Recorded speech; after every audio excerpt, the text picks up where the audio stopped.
Mari tässä, moikka!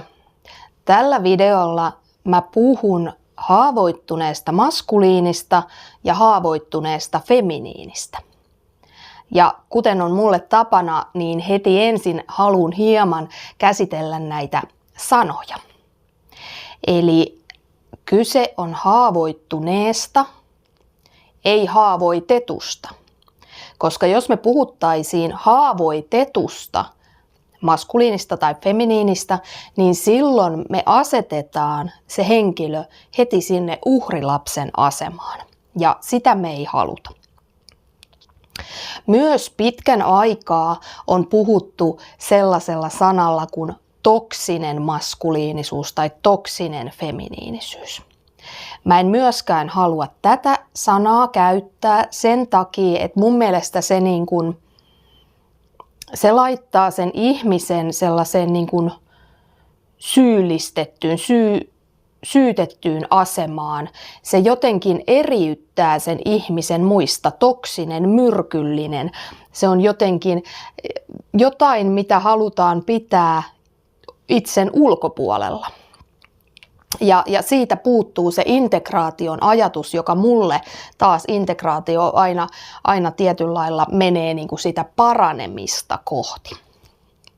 Ja tämän takia siis haavoittunut maskuliini, haavoittunut feminiini. Tämä taisi olla Susanna Miettiseltä, kun mä ensimmäisen kerran kuulin tämän sanan ja heti nappasin sen sieltä, että tämä on hyvä, koska se kertoo siitä, mitä on tapahtunut. Jotain on tapahtunut, jonka yleensä se lapsi on kokenut jollain tavalla traumaattiseksi, mistä on sitten tullut tämmöinen haavoittunut olo, suojareaktio, uhrilapsi, selviytymistila, niin edelleen. Okei, ja sitten toinen, eli se maskuliini ja feminiini, niin mä oon niin yksinkertainen ja helppo, että maskuliini on mies ja feminiini on nainen. Näin se menee.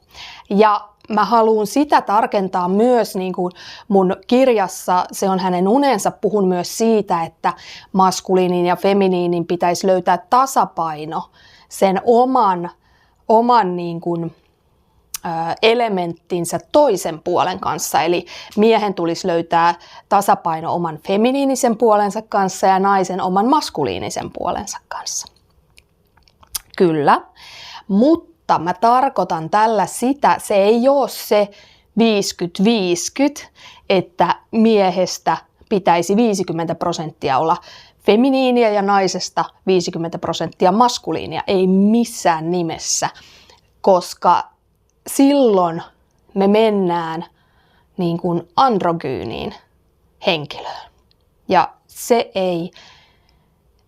ei ole se, minkä minä näen, että on meidän ihmisten tavoite. Mä haluan puhua siitä, että me ollaan kokonaisia naisia ja kokonaisia miehiä, jolloinka se on vähän niin kuin se yin-yang-symboli. Toinen puoli valkoinen, toinen musta. Ja sitten siellä valkoisessa on se musta täplä ja mustassa on se valkoinen täplä. Niin se on enemmän sitä, mitä mä tarkoitan sillä, että miehen tulisi löytää, tai itse asiassa paremmin sanottuna, olla kosketuksissa oman feminiinisen puolensa kanssa. Ja naisen olla kosketuksissa oman maskuliinisen puolensa kanssa. Ja jokaisellahan sitten ne pienet pallurat voi olla eri kokoisia, koska meidän ihmisten variaatio on niin valtava. Me ollaan kaikki yksilöitä eri lailla. Hyvä. Eli haavoittunut maskuliini ja haavoittunut feminiini. Mä lähestyn tätä asiaa sillä tavalla, että mitenkä he oireilee. Ja mä katson niin, että molemmat voi oireilla joko ulospäin tai sisäänpäin. Ja se ulospäin oireilu on yleensä tämmöistä niin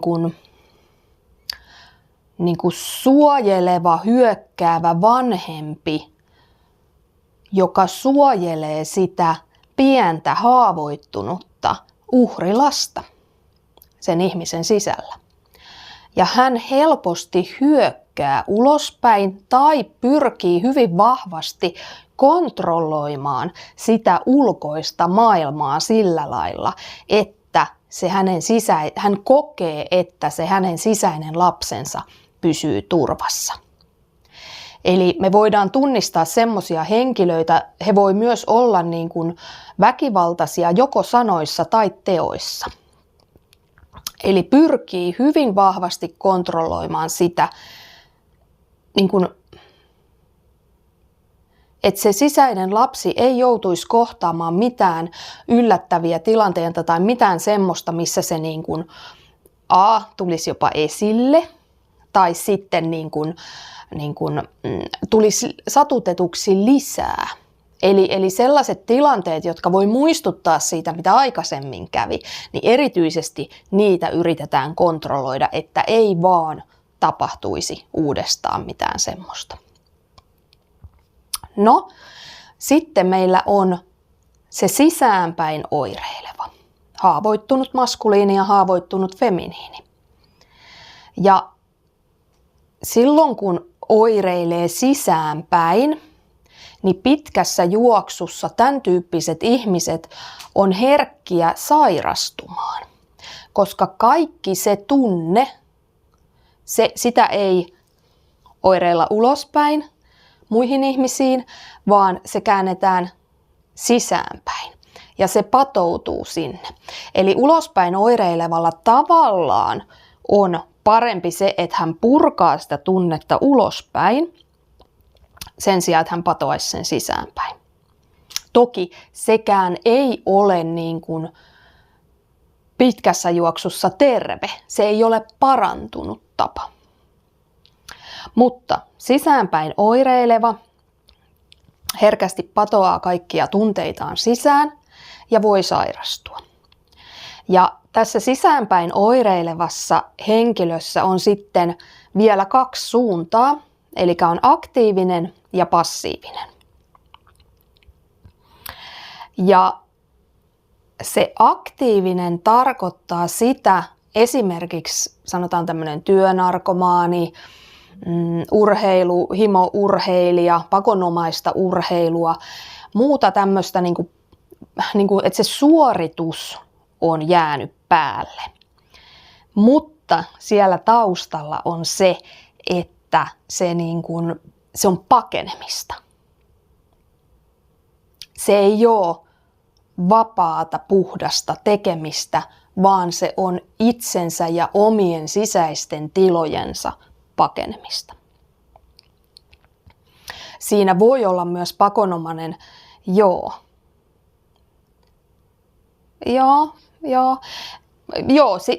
tavallaan se on vähän siinä ja tässä siinä näyttäytyy niin kuin se, että pyrkiikö sillä kontrolloimaan jollain lailla ulkoista maailmaa, mutta se on enemmän kuitenkin sen oman sisäisen maailman, oman niin kuin pääkoppansa kontrollointia ja sitä pakenemista.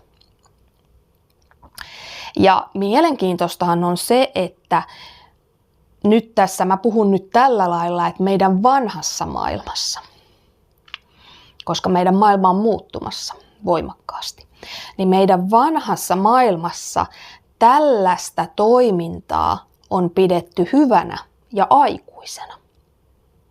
Ja se on hyvin lähellä, niin kuin näistä eri vaihtoehdoista, niin se on hyvin lähellä sitä aikuisen olotilaa. Se näyttäytyy aikuisena, mutta se ei sitä ole.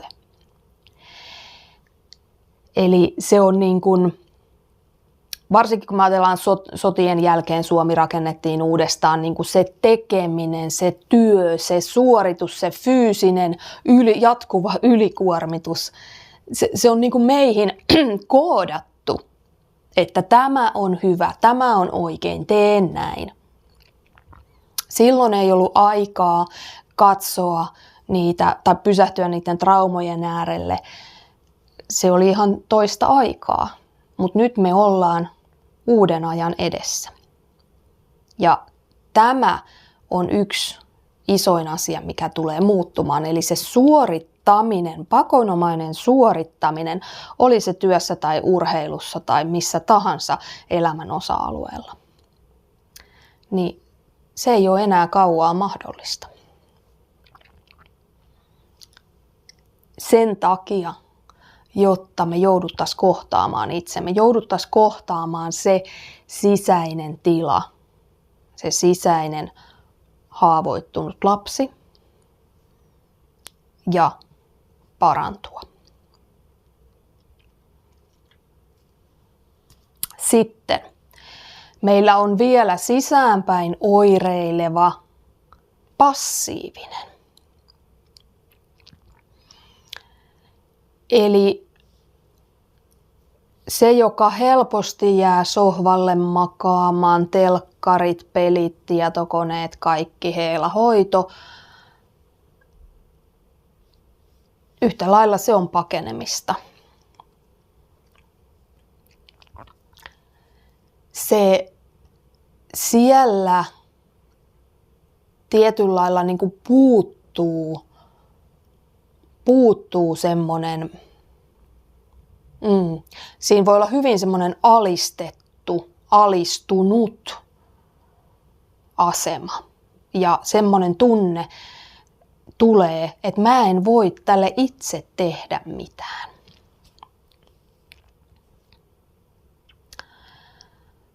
Ja nyt kun me lähdetään sitten katsomaan, että mistä se niinku parantuminen, mikä on terve maskuliini, mikä on terve feminiini ja miten se parantuminen voi tapahtua, mitä se tarkoittaa, niin tämä ulospäin oireileva, hänellä on helposti just se suojeleva, hyökkäävä vanhempi aktiivisena ja suojelee sitä uhrilasta. Mä itse asiassa kerron tästä, mä kerron tässä kohtaa nyt tämän esimerkin. Mä sain kokea todella mielenkiintoisen tilanteen kerran eräässä kerrostalossa, jossa asuin, kun menin siellä kommentoimaan käytävässä niin eräälle alkoholistille sitten asiaa. Ja kyllä se minun kommenttini tuli vanhemmasta, ei mitenkään pahasti eikä ikävästi, mutta tuli kuitenkin. Ja hän koki sen heti hyökkäyksenä. Ja onneksi mä en ollut siinä tilanteessa yksin ja myös tämä alkoholisti oli hyvin niin kuin, hän oli jo vanha ja hyvin niin kuin pienikokoinen mies ja niin kuin näin hänestä, että ei se terveydentila kauhean hyvä ollut. Eli mun ei tarvinnut niin kuin pelätä siinä tilanteessa. Mutta mä mielenkiinnosta näin, kuinka hänen tämä suojaava, hyökkäävä vanhempi ja sitten se psyykkeen uhrilapsi, ne vaihtoi rooleja ihan muutaman sekunnin välein. Hän tuli mun eteen seisomaan ja sieltä tuli hyökkäys, mutta kun mä en reagoinut millään lailla siihen hyökkäykseen, niin sitten se heitti sen uhrilapsen siihen. Voi, mulle on käynyt näin ja näin ja näin. Ja ne oli tosiaan ihan muutaman sekunnin mittaisia. Ja sitten se hyppäsi taas siihen toiseen. Ja tätä tapahtui 3, 4, 5 kertaa, kun hänen psyykkeensä hyppi sen vanhemman ja lapsen välillä. Ja kun mä en reagoinut mihinkään. Mä olin täysin siinä rauhassa, mä vaan ihmettelin, että mitä täällä ihan oikeasti tapahtuu, koska en ole koskaan ennen nähnyt livenä enkä kokenut tämmöistä, että kuinka se tila vaihtelee noin nopeasti. Et siinä oli vähän jopa semmoista, mitä niin kuin klonkussa on, mutta se tapahtui vaan todella nopeasti. Ja sitten tuntui, se tilanne loppui ihan hyvin, koska musta tuntui siltä, että kun hän ei saanut niin kuin vastakaikua sille hyökkäykselle, Mä en pelästynyt enkä puolustautunut. Ja sitten hänen uhrilapsensa ei myöskään saanut vastakaikua, että sieltä olisi tullut semmoinen sääli tai hoiva päälle. Niin hänen niin kuin psyykkeestään ei löytynyt ratkaisukeinoja siihen tilanteeseen. Ja se tietyllä lailla väsyi se tilanne. Ja sitten mä pystyin puhumaan siitä itseni pois ja rauhoittamaan sen tilanteen. Mutta tämä oli hyvin mielenkiintoinen niin kuin nyt tämänhetkisellä ymmärryksellä. Silloin mä en tiennyt transaktioanalyysistä yhtään mitään, enkä näistä vanhemman lapsen ja aikuisen niin kuin minätiloista. Mutta nyt jälkeenpäin, kun mä ymmärrän, niin mä tiedän, mitä siinä tapahtui. Eli se aikuinen puuttui kokonaan, se oli siellä takakontissa, ja nämä kaksi niin kuin haavoittunutta versiota yritti pärjätä siinä tilanteessa.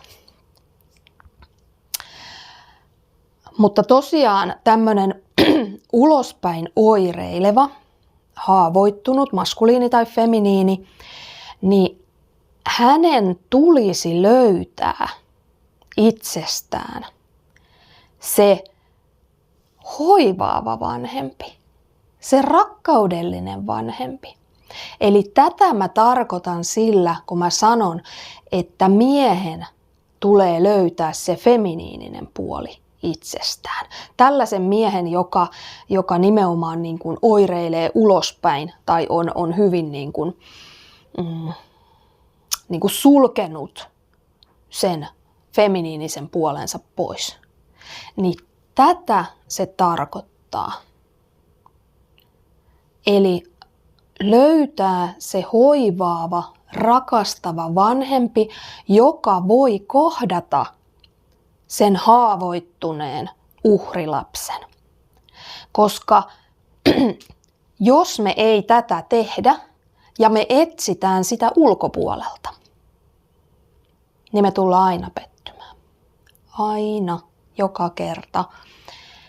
On se sitten, että me haetaan sitä meidän vanhemmilta, me haetaan sitä meidän kumppanilta, me haetaan sitä meidän kavereilta, me haetaan sitä työpaikalta jostain. Se ei ole muiden ihmisten tehtävä.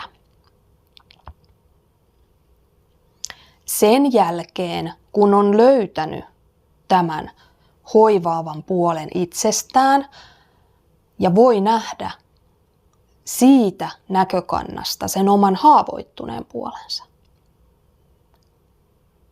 niin tämän jälkeen se yhteys niihin muihin ulkopuolella oleviin ihmisiin muuttuu tai voi muuttua myös täysin. Eli silloin se on niin kuin mahdollista saada se rakkaus ja hyväksyntä ja yhteisöllisyys virtaamaan siellä ulkopuolellakin, siinä arjessa, kun siellä ei ole se jatkuva hinku siihen ja ajattelu siitä, että noi toiset on vastuussa minun parantumisestani. Aivan mieletön oivallus. No, sitten me ollaan siinä haavoittuneessa maskuliinissa tai feminiinissä, joka oireilee sisäänpäin ja joka on aktiivinen. Myös tämän aktiivisen puolen pitäisi löytää se on toki, tämä on haastava siinä mielessä tämä aktiivinen puoli, koska se voi esimerkiksi näyttäytyä hoitoalalla. Ihmiset hoitaa muita, vaikka heidän pitäisi ensisijaisesti hoitaa itsensä. Voi hoitaa muita ihmisiä, eläimiä, lapsia, mitä vaan. Eli siellä voi olla vahvana myös se hoivaava vanhempi jo, mutta se kohdistetaan vaan ulospäin eikä siihen omaan sisäiseen lapseen.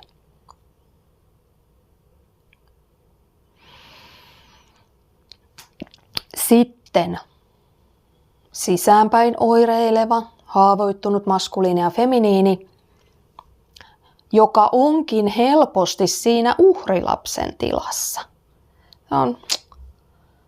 Mä en voi tehdä mitään. Ja siinä voi olla myös se odotusarvo siitä, että jotkut muut tekee mun puolesta asioita tai jotkut muut hoivaa minua tai mä käyn itse hoidoissa tai koko aika on niin kuin se hoiva voi olla myös päällä. Mutta niin kauan, kun se ihminen on siinä uhrilapsen tilassa, mikään ei muutu.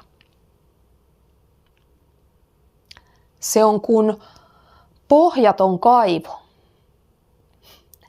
minne voi laittaa hoivaa niin paljon kuin vaan, niin paljon kuin sitä maailmasta löytyy. Niin kauan kuin se tulee ulkopuolelta ja se ihminen ei tee itse sitä työtä, että hän astuisi siitä uhrilapsen minätilasta sinne aikuiseen tai sinne omaan hoivaavaan vanhempaansa, niin mikään ei muutu.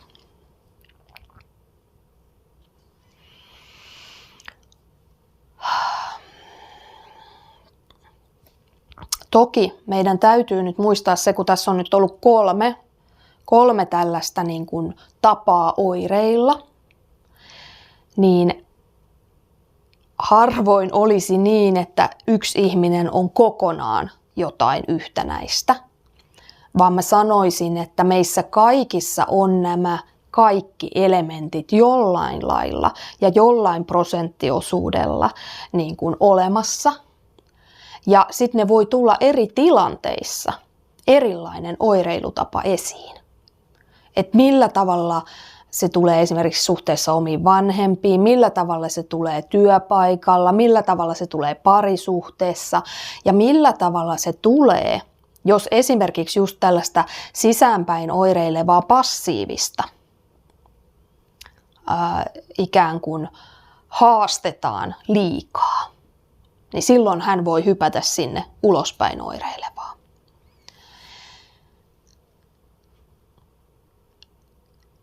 Ja tässä me nähdään se, että se heiluri heiluu siitä äärestä laitaan, kun se oikea vastaus on siinä keskellä. Ja siellä ääressä ja laidassa täytyy ymmärtää myös, että siellä on sekä ne haavoittuneet toimintamallit, mutta siellä on myös ne terveet toimintamallit.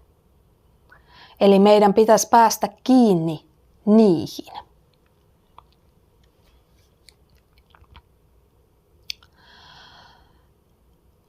Joo.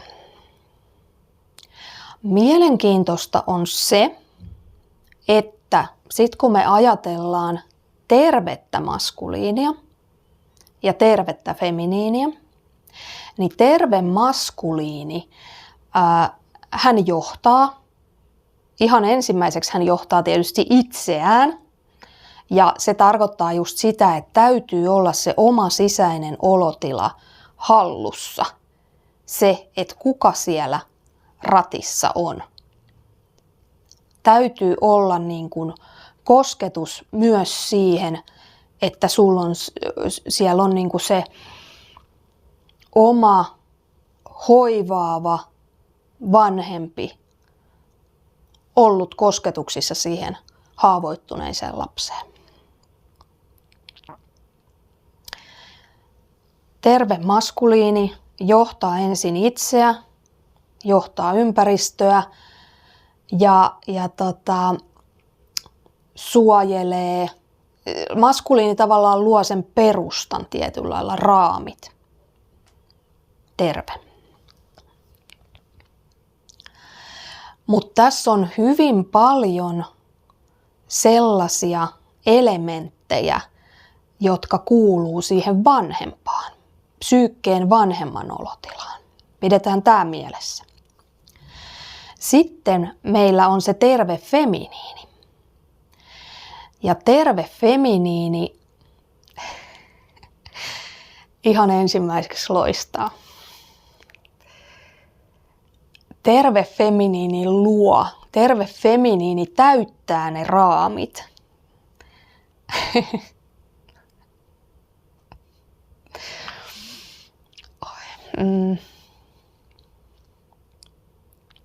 terve feminiini on runsaus. Ja terveessä feminiinissä on paljon semmoisia elementtejä, jotka taas kuuluu siihen terveeseen lapsen minätilaan. Pidetään tämäkin mielessä. Eli mä haluan sanoa myös sen faktan, että miehet tarvitsee naisia. Ja naiset tarvitsee miehiä. Se, että me käydään se tie tästä haavoittuneesta olotilasta sille terveelle puolelle, niin siinä täytyy tapahtua ensin näitä omia sisäisiä liikkeitä, sen oman hoitavan vanhemman kohtaa tämän haavoittuneen lapsen. Siellä täytyy tapahtua niitä ja täytyy löytyä myös se aikuisen olotila, joka on siinä välissä ja siinä keskellä. Tietyllä lailla neutraali, rauha, semmoinen perustavaa laatuinen elämän ilo.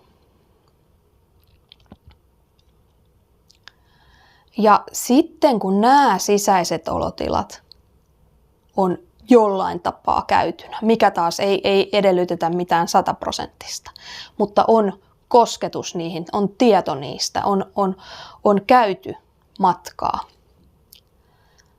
niin silloin 2 tervettä ihmistä voi muodostaa terveen parisuhteen. Terve maskuliini ja terve feminiini, jolloin he pysyvät niissä omissa polariteeteissaan. Ja silloin siinä on se parisuhteen jännite. Mies on mies ja nainen on nainen. Mutta koska se terve maskuliini on hyvin lähellä sitä vanhemman minätilaa ja se terve feminiini on hyvin lähellä sitä lapsen minätilaa, niin millä me erotetaan se, että mikä on sitä tervettä siinä suhteessa, koska muistettiin, että täällä on se haavoittunut maskuliini on myös siellä vanhemman olotilassa, varsinkin se, joka oireilee ulospäin. Ja haavoittuneessa feminiinissä, voi olla maskuliinissakin toki tai onkin, mutta haavoittunut feminiini voi olla myös siellä uhrilapsen olotilassa. Niin jos tämmöinen parisuhde muodostuu, niin kuin helposti muodostuu, koska silloin me saadaan ikään kuin elettyä uudestaan sitä uhritarinaa ja oikeutettua sitä meidän omaa käytöstä. Niin millä me erotetaan tällainen haavoittunut parisuhdemalli siitä terveestä parisuhdemallista, jos ne tulee vähän niin kuin samoista niistä minätiloista? Ihan ensimmäinen on just se, että siinä terveessä mallissa ei ole minkäänlaista kontrollointia. Vaikka se mies johtaisi ja loisi perustan, niin mitään ei siihen ei kuulu se väkisin ympäristön hallinta. Ja se siinä kuitenkin molemmilla on kyky tulla siihen aikuisen minätilaan, jossa on se molemminpuolinen kunnioitus ja luottamus. Ja se, että mies tarvitsee naista ja nainen tarvitsee miestä, ei tarkoita sitä, että siinä on jonkunlainen manipulatiivinen, tällainen haavoittunut parisuhdemalli.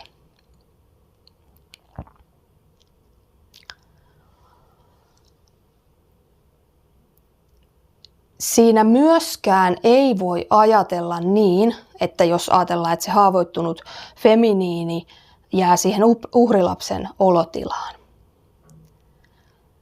niin hän ei voi odottaa, että se mies parantaa minut, se mies hoivaa minut, koska se mies on siinä vanhemman olotilassa. Ei tule kestämään. Se täytyy itse tehdä se sisäinen työ. Se täytyy itse kohdata ne terveen vanhemman, hoitavan vanhemman ja sen haavoittuneen lapsen.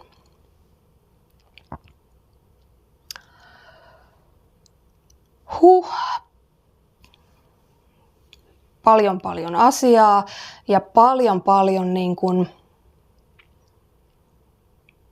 Musta tuntuu, että tämä on semmoinen asia myös, mitä niin kuin koko aika löytää uusia syvyystasoja ja niin kuin lisää sitä niin kuin jotenkin matskua siihen hommaan.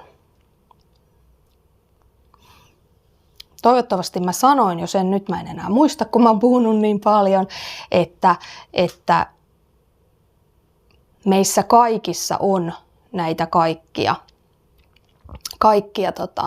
haavoittuneen puolen oirehdintatapoja. Sanoin mä sen jo, nyt mä muistan. Mutta tänään on ihana aurinkoinen päivä. Ollaan käännytty jo kevään puolelle, valon puolelle ja kiitos suuresti, kun katsoit tämän videon. Kiitos, jos tykkäät tästä videosta ja tilaat mun kanavan. Ja minkä takia mä haluan aina tänne loppuun sanoa sen, että sinä riität juuri sellaisena kuin sinä olet. Johtuu siitä, että vaikka tässäkin ollaan nyt käyty kaikenlaista prosessia, mitä meillä on siellä siinä haavoittuneessa puolessa ja ikään kuin mikä matka sitä on käydä läpi, niin miksi me silti riitetään just tässä kohtaa? Se johtuu siitä, että me muistetaan se rakkaus itseämme kohtaan. Koska siitä kaikki lähtee. Sieltä se on se rakkaus, se on sen hoitavan vanhemman rakkaus sitä haavoittunutta pientä lasta kohtaan. Ja kun sä oikeasti tunnet sen ja koet sen, että sinä riität ja sanot itsellesi sen, niin silloin sä saat kokemuksen sinun kehoosi siitä hoivaavasta vanhemmasta. Muista siis, sinä riität juuri sellaisena kuin sinä olet. Kiitos. Moi moi.